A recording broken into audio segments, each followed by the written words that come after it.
ಇವರನ್ನು ನೂತನ ಸಚಿವರಾಗಿ ಅಧಿಕಾರ ಪದದ ಮತ್ತು ಗೌಪ್ಯತಾ ಪ್ರಮಾಣ ವಚನವನ್ನು ಸ್ವೀಕರಿಸಲು ವೇದಿಕೆಗೆ ಆಹ್ವಾನಿಸುತ್ತಿದ್ದೇವೆ.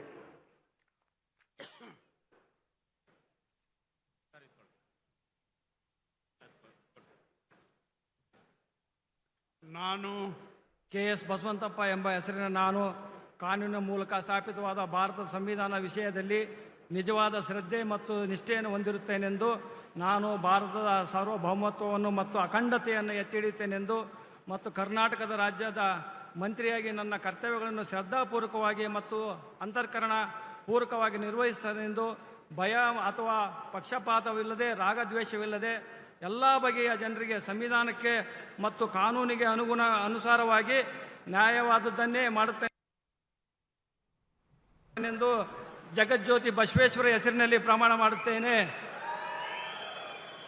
ನಾನು ಕೆ.ಎಸ್. ಬಸವಂತಪ್ಪ ಎಂಬ ಹೆಸರಿನ ನಾನು ಕರ್ನಾಟಕ ರಾಜ್ಯದ ಮಂತ್ರಿಯಾಗಿ ನನ್ನ ಪರ್ಯಾಲೋಚನೆಗೆ ತರಲಾಗುವ ಅಥವಾ ನನ್ನ ತಿಳಿದು ಬರುವ ಯಾವುದೇ ವಿಷಯವನ್ನು ರಾಜ್ಯದ ಮಂತ್ರಿಯಾಗಿ ನನ್ನ ಕರ್ತವ್ಯಗಳ ಯುಕ್ತ ನಿರ್ವಹಣೆಗೆ ಅಗತ್ಯವಾಗಬಹುದಾದ ಸಂದರ್ಭದಲ್ಲದೆ ಅನ್ಯಥಾ ಅಥವಾ ಯಾರೇ ವ್ಯಕ್ತಿಗೆ ಅಥವಾ ವ್ಯಕ್ತಿಗಳಿಗೆ ಪ್ರತ್ಯಕ್ಷವಾಗಿ ಅಥವಾ ಪರೋಕ್ಷವಾಗಿ ತಿಳಿಸುವುದಿಲ್ಲ ಅಥವಾ ಬಹಿರಂಗಪಡಿಸುವುದಿಲ್ಲ ಎಂದು ಬಸವೇಶ್ವರ ಹೆಸರಿನಲ್ಲಿ ಪ್ರಮಾಣ ಮಾಡುತ್ತೇನೆ.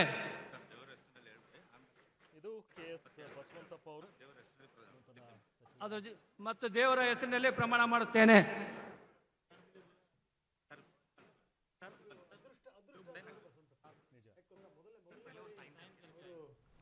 ಶಾಸಕರು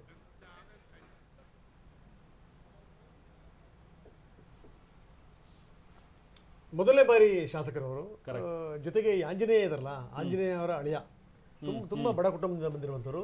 ಓದಿರೋದು ಬರೀ PUC, ಪಂಚಾಯತ್ ಇದೆ, ಚುನಾವಣೆಯಿಂದ ಗೆದ್ದು ಬಂದಿರುವಂಥವ್ರು. ಮೊದಲನೇ ಬಾರಿ ಗೆದ್ದು ಅವರು ಮಂತ್ರಿ ಆದರು ನೋಡಿ. ಸೊ ಇದು ಸಂಗತಿ. ಅದು ಅಲ್ಪಮತ, 34 ಮತಗಳಿಂದ ಗೆದ್ದಿರೋರು. ಈ ಸರಿ ಬಹಳಷ್ಟು ಜನರು ಇದಾರಲ್ಲ, ಬಹಳ ಹತ್ತಿರದಲ್ಲಿ ಈ ಸರಿ ಬಹಳ ಅದೃಷ್ಟ ಮತ್ತೆ ಭಾಗ್ಯ ಎರಡು ಕೂಡ ಕೆಲಸ ಮಾಡಿದೆ. ಸೊ ಬಸವಂತಪ್ಪ ನೋಡಿ, ಬದಲಾದಂಥ ಸಂದರ್ಭ ಸನ್ನಿವೇಶದಲ್ಲಿ ಅವರು ಮಂತ್ರಿಯಾಗಿದ್ದಾರೆ.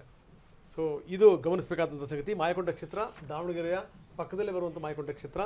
ಆ ಮಾಯಕೊಂಡ ಕ್ಷೇತ್ರದ ಶಾಸಕರು ಈ ಫಸ್ಟ್ ಟೈಮ್ MLA ಅವರು.